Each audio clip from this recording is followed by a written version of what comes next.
I was going to talk about dealing with the drop, but a more pressing topic cropped up on the agenda.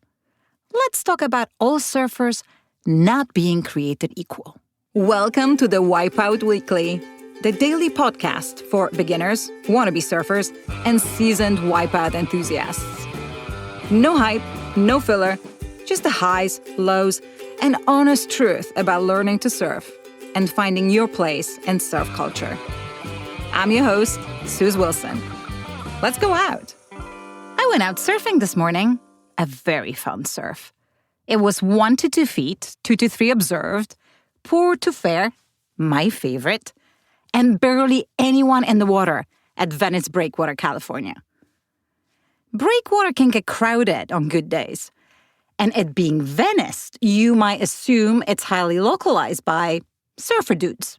But actually, because it's a beach break and we get a lot of tourists, surf schools, and first-time learners, the vibe is pretty chill. Of course, the advanced surfers get pretty competitive at the outer bar peaks. But the beginners have plenty of space to spread out and enjoy the softer sections closer to the beach. Today, the vibe was immaculate. Where am I going with this? I haven't had a single bad experience at my local break. For sure, a shortboarder ran through my beloved longboard, cutting it badly and not even noticing. But I was never offered any unhelpful advice or was told off for no reason. It usually was my fault. Okay, maybe one time a school surf instructor thought, "You'd be more comfortable over there," to make more room for his wee surf learners. But you can't blame him much for wanting to keep the little nippers safe. I'm so forgiving. I came back from my surf to a post in our Girls Who Can't Surf Good group that was on fire. What this means is that it had a pretty big reach, and everyone was commenting on it. One of our members shared that she was feeling sad because she was ever so tired of the non-stop commentary from surf bros who are, so offended that I am not learning faster, and constant advice offering, "You should go surf more, you should use a bigger board, you should pop up faster, you should think less, you should spread your feet more, you should surf good," and so on. I should probably add that all of this was occurring in a small tropical surf town where the OP was spending the last couple of months. My first thought was to comment, "Fuck him, just ignore it, surf your way." That's because I see a surf bro mentioned, and I immediately have an allergic reaction. It happens when you spend too much time on Reddit in the surfing sub. The community largely shared frustration regarding unsolicited, often condescending advice, typically from men, toward women or beginner surfers. Because, of course, this kind of stuff has happened to most of us. And we're used to pretending to be deaf or responding, "Thank you, I already have a coach." But there were a few comments I didn't expect. Comments that indicated that some surfers learned to surf better because of unsolicited advice from other more experienced surfers at their breaks. It may have something to do with a generational split.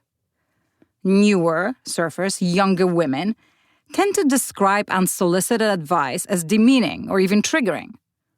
Older ones from male-dominated environments interpreted it as part of the culture, like boot camp. Their idea of surfing also seems to differ. It's surfing as personal connection and joy versus surfing as performance and hierarchy. Maybe that's the real problem. We keep pretending surfing has one shared definition, but it doesn't. Every surfer has their own idea of what surfing should be. The surf bros want every break to be like a pro circuit stop. The beginners don't know yet how serious the surfing business is going to get for them. Some women want to rip. Some women just want to commune with the ocean and be left alone. Hey, personally, I want everyone to be smiling in the lineup because on most days, it's a pretty grim picture, so focused and stressed out. But this is my idea of surfing. I shouldn't be able to impose it on anyone else. The surfing culture has been male-dominated since its inception. This is not going to change anytime soon. There are both male dickheads and female bros in the lineup, just like in life.